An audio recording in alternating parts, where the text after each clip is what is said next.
So I'm just going to let this roll.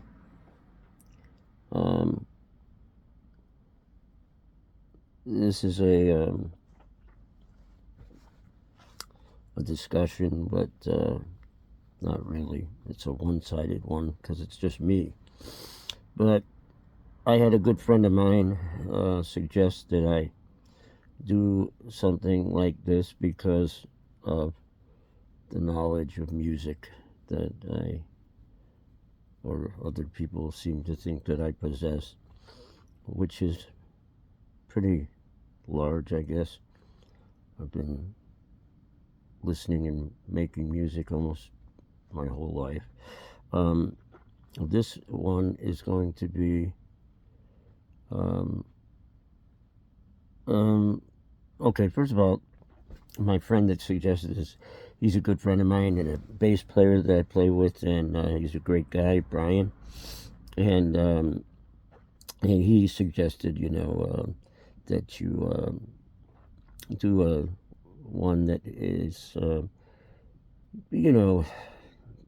not competing, but bands of the same era and maybe the same genre that were vying for top dog position at the time. And so I thought that, I would start this off with the Beatles versus the Stones and the Sex Pistols versus the Clash, because I find that those bands, the thing that you might say is, what do they have in common? Here's what they have in common. To me, the Sex Pistols versus the Clash is the same to me as the Beatles versus the Stones, because the Beatles were top dog at the time, and the Pistols were top dog at the time, and the Stones wanted to be as the Clash wanted to be. The problem was that both of those two bands, the Clash and the Stones, just simply were not as good. And if this was a live stream, I'm sure I'd have a lot of people voicing on this and, weighing in. And we will have some live streams discussing music, because this is about when music was good, when rock was rock and drugs were great. And it's true. We're at a time now where it's pretty bleak. Music is just a joke. But the Stones, I have to say that I don't really, they were never a favorite band of mine. There are some songs that I like,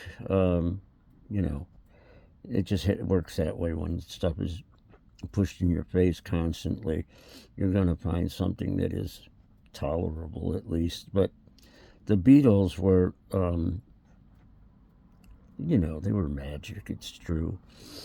And I was never really a big Beatles fan.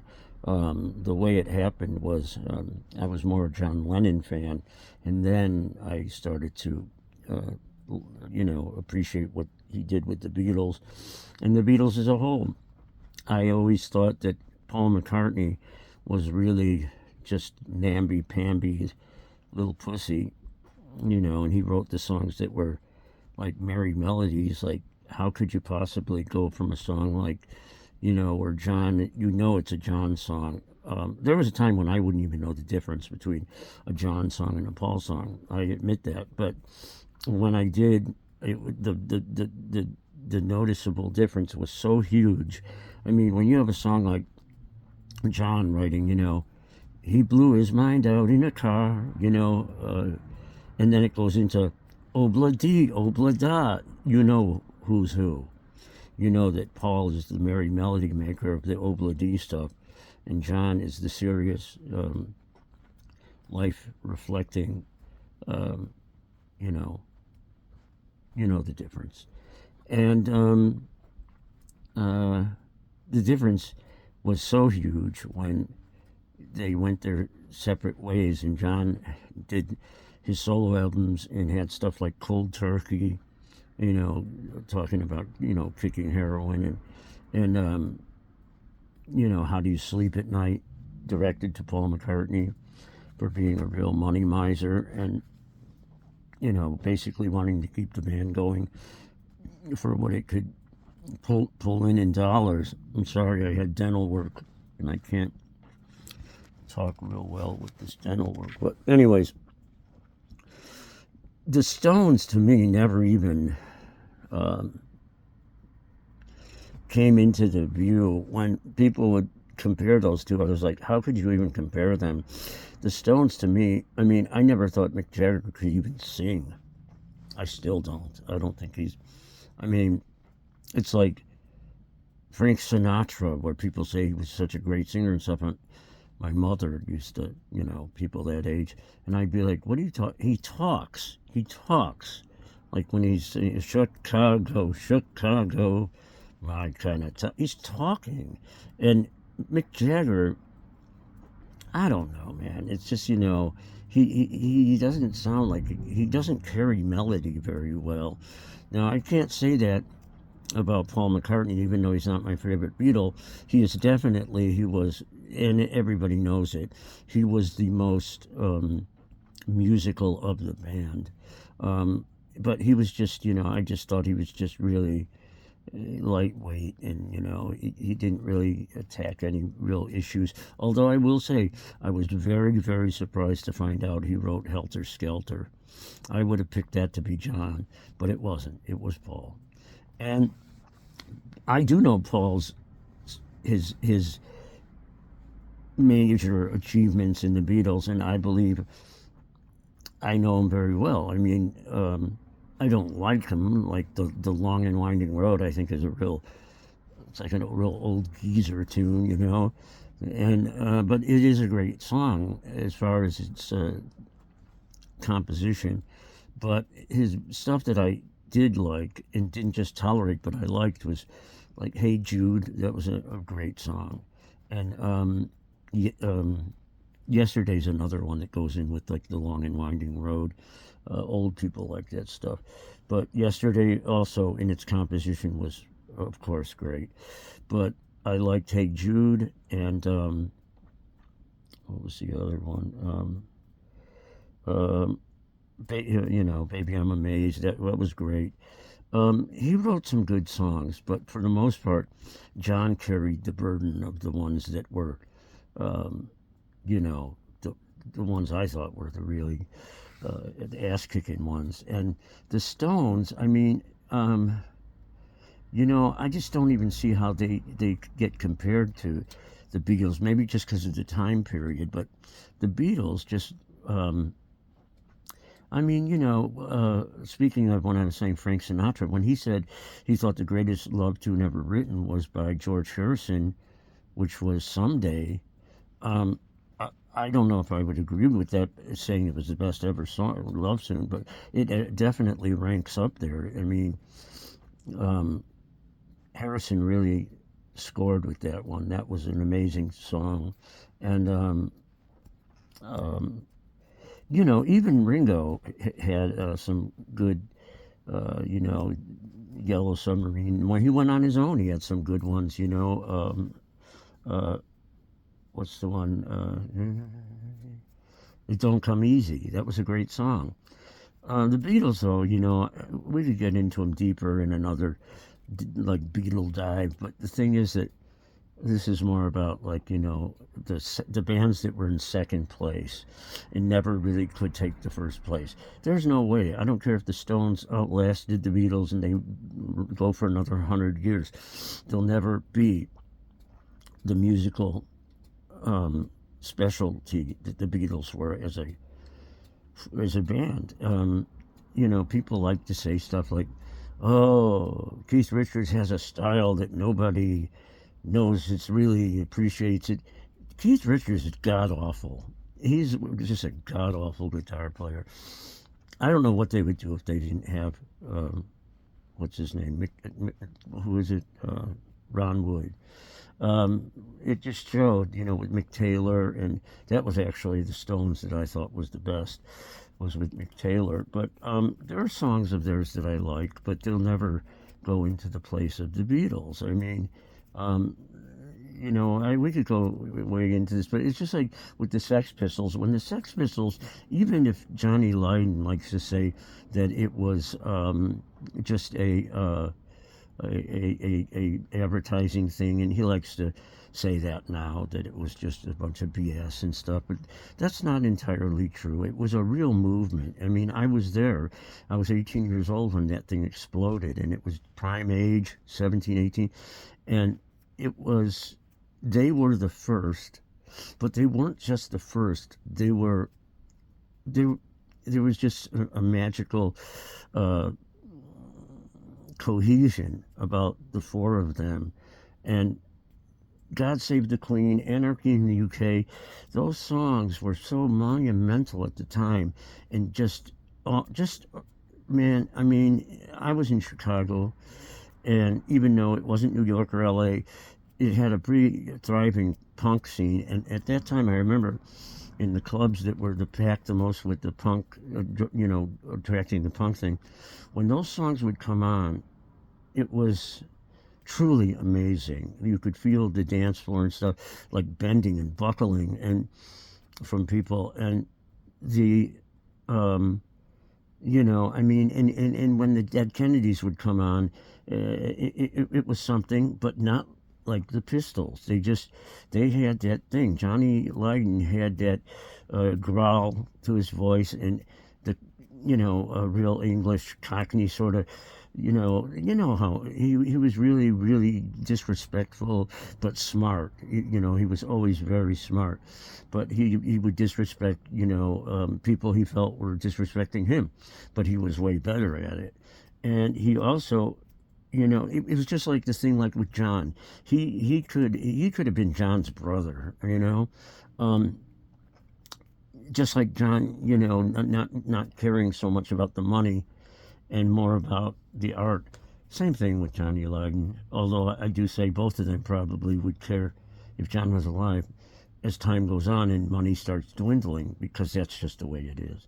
But the Clash, I just never could understand how, they looked the part, they sort of sounded the part. In White Riot in the first album, people hail it as being just something, but I'll never understand how Rolling Stone or some of these supposed, people who have the say in music and know everything, how they picked London Calling as being the greatest album of, like 50 years or something. I mean, yeah, it's all right. I mean, but their first album, when they were doing that, I'd like to say, go back and say, but their first album was the greatest one. I didn't even think that was that great. It was all right.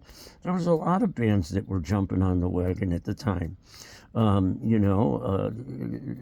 Damned. I mean, to be honest with you, at that time, I thought X-Ray Specs was better than the Clash. I thought that, a lot of bands deserved that position, but the Clash really, thought that they were, at the top of the punk heap with the Pistols, and they weren't. And the Stones, it's funny because, the Beatles wrote a song that the Stones did, I Want to Be Your Man, and the Stones did it, and the Beatles did it too after that. And you can hear the difference. I mean, the Stones, a lot of people like to jump on the bandwagon and say, well, they were the best with Brian Jones. But I hate to say it, but that's the truth. I mean, except I think that they really did a good job with when they had Mick Taylor in the band. It's just as simple as like, Keith Richards does not play lead guitar, and his rhythm guitar is really choppy and dirty, and people say that's his style, like Johnny Thunders, or like, I don't know, I have people tell me how much they love The Who, and I'm just like, well, Townsend he's never done a lead, he can't play lead guitar. Not that that's the biggest thing, because in my heart of hearts, I believe rhythm guitar players are the ones that really write better songs. Like John was a rhythm guitar player from the Beatles, you know. George was the lead, and John was the one that I credit with the brains of them. And you know, Paul, I say Paul also, but Paul's songs were, I mean, I can't take that shit seriously, like Rocky Raccoon and stuff. That shit is just like, what is he trying to do, right? A nursery rhyme, or, you know, I mean, who gives a fuck? Rocky Raccoon went to his room, you know, who cares? That's why I say, like, oh, Hey Jude, that was the other one I was thinking of. Hey Jude was a phenomenal song, and Baby I'm Amazed, Hey Jude, and I was going to say the other one. Like, I can pick with Paul, there's like 5 songs that I say that rate with John Lennon. But when Lennon wrote Imagine, that was the slam dunk. I mean, there's nobody on earth that could say differently. That song was so poignant and so beautiful and so melodic. And he was humble, even though a lot of people think he was kind of an asshole. He was pretty humble, because I've heard him say, I only know like 4 notes. You know, I just rearrange them a lot.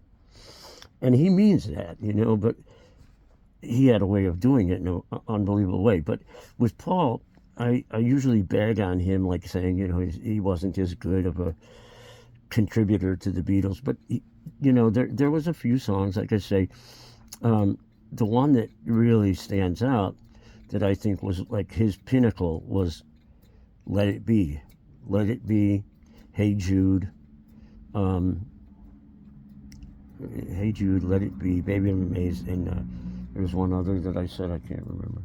But those were amazing. And also the Helter Skelter, and but that's about it, you know. John was just like, I mean, look at John, like Dear Prudence. My God, man, that's such an unbelievable, great song, which I have to say Susie and the Banshees, I think, did a great job at it. And that's another band that during the punk thing that, the Clash, you know, I mean, I thought Susie was would fit into a better slot as being second at the top, you know, besides the Pistols. But anyways, that's what you know, like I said though, the Stones, I liked, you know, the stuff that I did. Like I said, I didn't want to jump on the bandwagon with the Brian Jones being the best thing, but I hate to say it, but I think it was, you know. What's that one album, Her Majesty's Secret, the Satanic thing, you know, that album is pretty amazing. And Brian Jones also was the one that would introduce things into the band, like the sitar and things like that. You know, I can see why Mick and Keith held him under the water in the pool, you know. That's what people say. But, you know, he was good looking, and he wrote a lot of great songs. He did write, or at least contribute to most of the ones that I like. I do think the Stones have some good songs. I will never, ever say that I think Mick Jagger's a great singer. I mean, I'm sorry, but I think if you want to talk that route, I think Humble Pie and Steve Marriott, you know, could you really put Jagger next to Steve Marriott? I mean, in any possible way? You must be crazy if you think so. You know, Steve, I'm not going to get into this, but Steve Marriott from Ichiku Park all the way up to, you know, we could talk about that sometime. He had a real bum rap, and it was terrible, you know. But and the Peter Frampton thing just killed him. But anyways, that's what I'm saying, is that with the Stones and the Beatles, I'm sorry, but you know, the Stones were never even close to second place, and with the Clash with the Pistols, not even. But anyways, this is just, you know, a quick sort of thing to introduce you to this thing that I'm going to keep doing. Some of it we'll do live streaming so that we can do chat lines and stuff, and that'll be probably, I'll let you know when that's going to happen. and I'll let you know the topic. But you know, I think it's going to be when rock was rock and drugs are good. You know, so we'll keep it simple. And all of that is all about 30, 40 years ago. So you know I'm an old guy. So anyways, we'll make this one short and sweet, and that's about it. I mean, it's just that simple. It's like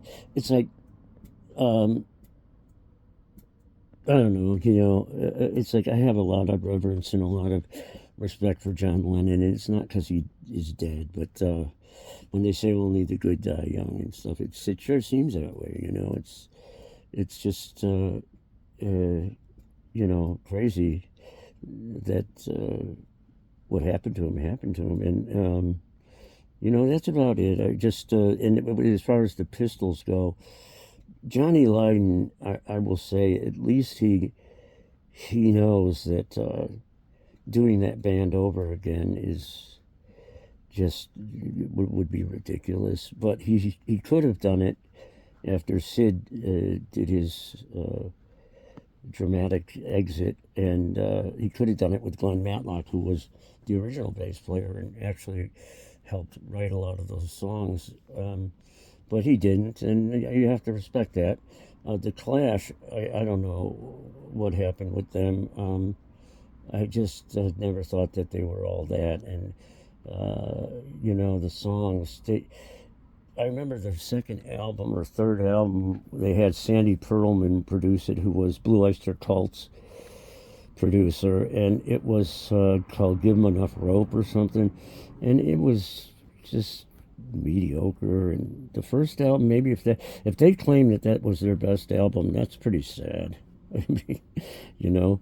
But anyways, we'll leave it at that. But this is going to be a regular thing, you know, when rock was rock and drugs were good, and we're going to discuss stuff on the live streamings, like, you know, different bands. And this one, of course, is Stones and the Pistols and the Sex Pistols and the Clash. So there you have it. The next one will be probably something about, maybe we'll talk about Humble Pie and Steve Marriott, because that's pretty interesting about the ups and downs, and, you know, the things that happened with him, and him having a real crazy relationship with Phil Lynott from Thin Lizzy, you know, a drug sort of relationship. I don't mean romantic. It's just real wild the way the drugs gravitate people to each other. And you know, it's a shame, because, you know, I'd like to say that there's people that have overcome it or handled it and also been a success, but that's not really the way it works. It's very hard to juggle a drug habit such as heroin, and a career is very difficult. Okay, so we'll talk about it. You know, I should know. All right, adios. Talk to you guys soon. And rock on, if there's any left. Bye-bye.